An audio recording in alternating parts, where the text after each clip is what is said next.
What's up? Mr. Oliveros here again, and we will continue graphing exponential equations. So we have done the first two examples here. So let's do a couple here. Okay.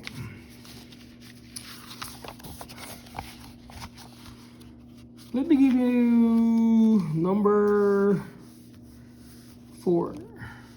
For number 4, let's make it simple now. Let's use a calculator. So obviously, always clear the memory by pressing second plus 712. Okay, that's how you clear the memory. Second plus 712. You go to the y equals, type in the question 2 times 2 caret x. It will be better if you will also type this in your own calculator or get a calculator and practice it than just copying it.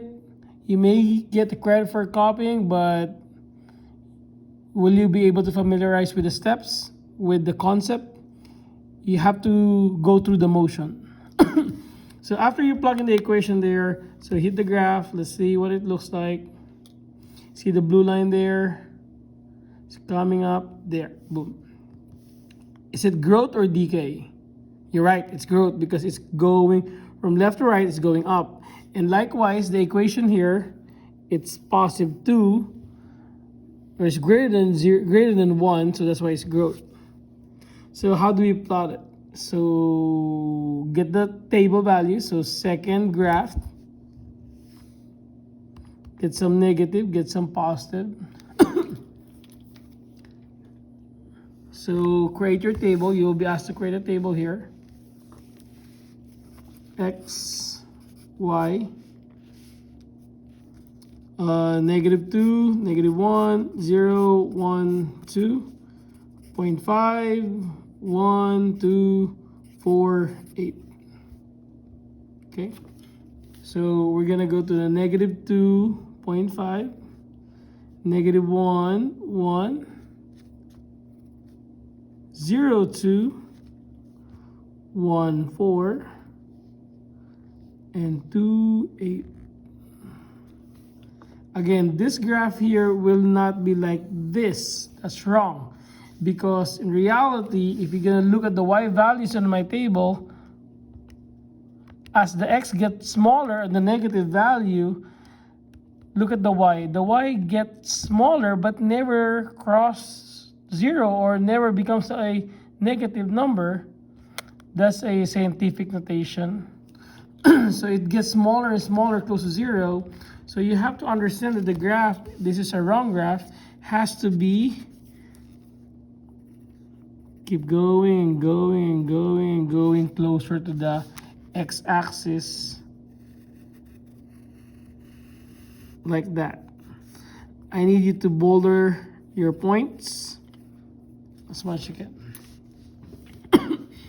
And again, the domain here goes from left to right, so it's all real numbers. You don't, the range is, you don't cross the x-axis again, so it goes from 0 up. So that's 0 to the infinity, parenthesis. The x-intercept is none because it doesn't cross the x-axis, none.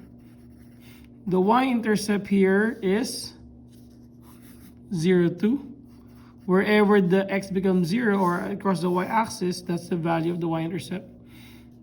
And the asymptote here, horizontal asymptote, is y is equal to 0 or the x-axis. Okay. Let's go to, so you can plug this in the calculator,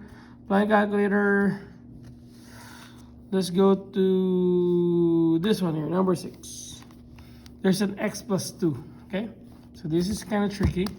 So we're gonna go to the y equals again, type in parenthesis 1 divided by 2, close x plus 2.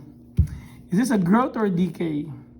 You're right, this is a decay because it's 1/2, it's less than 1. So graph it, let's prove it. It should be somewhere there, it goes going down, there you go. If you notice, the blue line is not gonna cross the x-axis.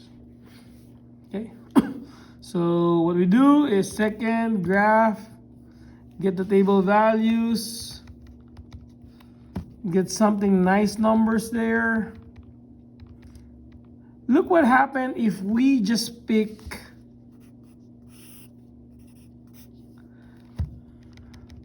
a positive values for x. Look what will happen.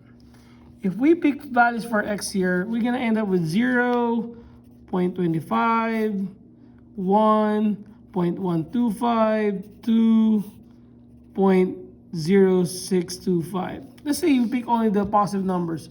Look how am I gonna graph it. 0 is 0.25 is like a quarter. This less than a quarter, less than of that, and so on. That's the only graph I'm gonna get. Is that fair to say that that's a nice graph? No. You don't see the turning point of the growth or decay. So that means we have to go further to the left, see more. And how do you go towards the left? We go to the negative value of the x. So let's go to the negative value. There you go. And you will see here -5, which is 8, -4 of 4, -3 of 2, and -1 and 0.5. I will graph them all or plot them all. So -5, 8, -4, 4, -3, 2, -1.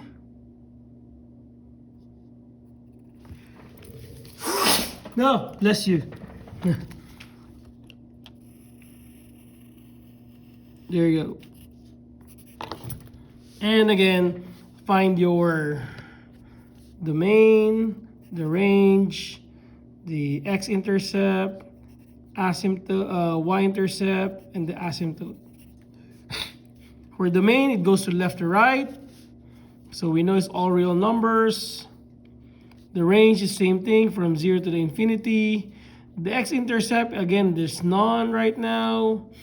The y-intercept there is, look at the table, 0.25. And the asymptote is also y equals 0 or the x-axis. So I would like you to try the other item number 3 and number 5 on your own.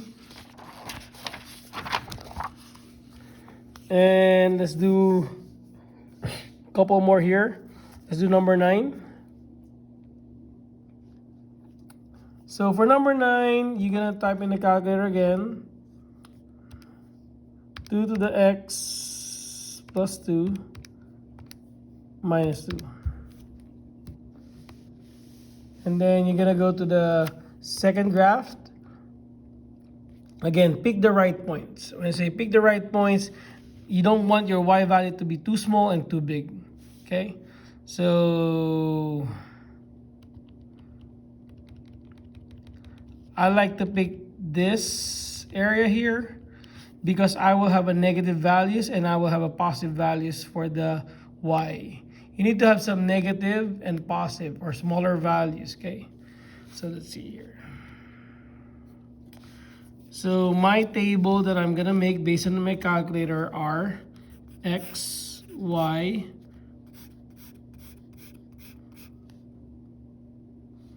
I'm gonna start with 1, 6, 0, 2, -1, 0, -2, -1, -3, -1.5, -4, -1.75, -5, -1.875. Okay, let's plot them. Again, I pick them because I have some positive values and I have negative. It's nice to see that one.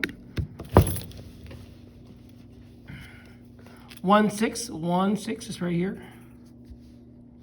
0, 2, -1, 0, -2, 1, -2, -1, -3, 1.5. This is the one that you need to pay attention here. negative 3, 1.5, negative 4, negative 1.75, negative 1.85, negative 1.9, negative 1.99999, negative 9.199. If you notice, this one here is getting closer to a certain point at this one here, this line here. This is getting closer and closer there, but it will not cross this dotted line here. And that's your y equals negative 2. And this graph is continuously increasing because this is a growth problem. Okay. So now the domain here is from negative infinity to positive infinity. The range there is, this time, if you notice, the graph crossed the x-axis. So there are some graph below the 0, but the borderline is the y equals negative 2 because there's no graph goes beyond under negative 2 here. So this is from negative 2 to the infinity, parenthesis, parenthesis, because it will not touch the y equals negative 2. X-intercept, does it cross the x-axis? The best thing to do is look at your table. Look where it has a 0 on the y. Take note, on the y, that's your x-intercept. And when the 0 is on the x, that's your y-intercept. So therefore, the x-intercept here is negative 1, 0. The y-intercept here is 0, 2. Okay, and the horizontal asymptote is y is equal to negative 2 because of that. Okay. Anyway, I hope you learned something. Again, I require you to use your calculator to do 7, 8, up to 10 of your packet. Okay, and good luck and have a good day. Kaboom.